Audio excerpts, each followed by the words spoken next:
というウィリアム・モガーさんのスピーチテーマは褒め言葉です。よろしくお願いいたします。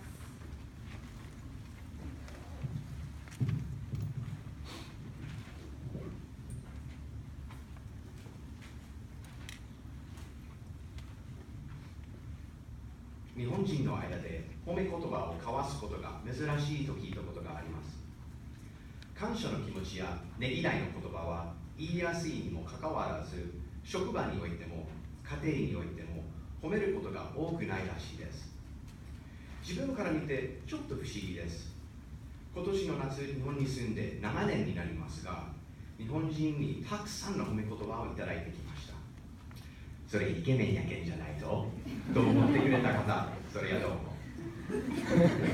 けど今日ご紹介させていただく褒め言葉は、日本に住んだことがある欧米人だったら一人残らずに言われているかと思います。日本人の皆さん、質問があります。一緒に食事をしている外国人に向けて、お箸が上手ですねと褒めたことがありませんか？私は何回もそのように褒めてもらったことがあります。実はそのように褒められても嬉しくない外国人もいるんです。私もそのうちの一人でした。ここにいる日本人の皆さんが、例えばフランスに行ってフォークとナイフが上手ですねと言われたらどう思いますか？明治時代だったら分からなくはないんですけど、今は2018年なのでちょっと馬鹿にされている感じがしませんか？おそらく5回目まではナイフとフォークの使い方を褒めてもらって、にっこり笑ってありがとうと言えるかもしれませんが、20回目はどうでしょうか？へりくだって、いやいやまだまだ勉強中ですと言えるでしょうか？いや、言いたくなるのは当たり前ですよね。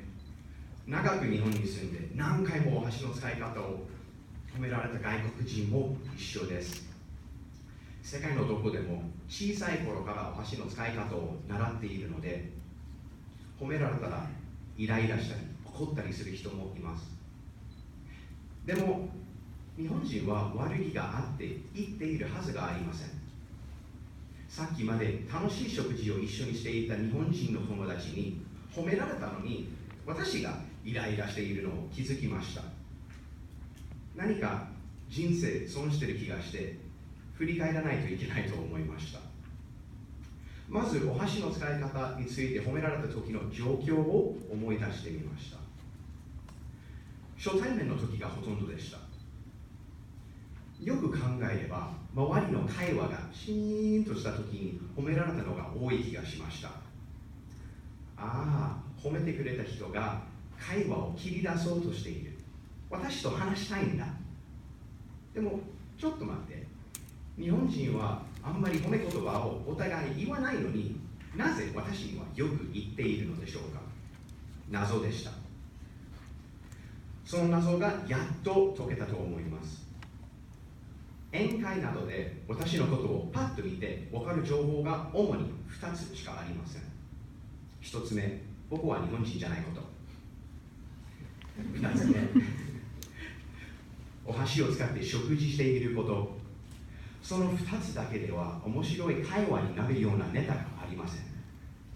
そして優しい日本人は、せっかく来日してくれた外国人をおろそかにするわけにもいかない文化的な面もあります。そしたら、その話すネタがないことと、おもてなしという文化という2つの現実に襲われて、結局お箸の使い方を褒めることにしているのではないかと気づきました。謎が解けたでしょうか？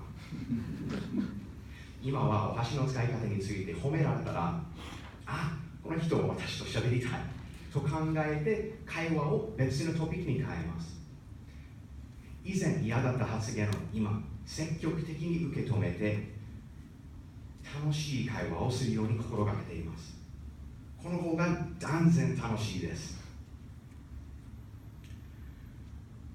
前は褒められてイライラしていましたが、この日本ならではの経験を通じて自分自身を客観的に見て自分の気持ちを確かめる価値を学びました。なぜ自分が怒っているのかを考えると、決して誰かに傷つけられたわけではなく、自分の理解に足りない点があったという時もあります。今年の夏に日本を離れざるを得ませんが、この国際交流によって身につけた習慣を一生忘れないようにしたいと思います。皆さんご清聴ありがとうございました。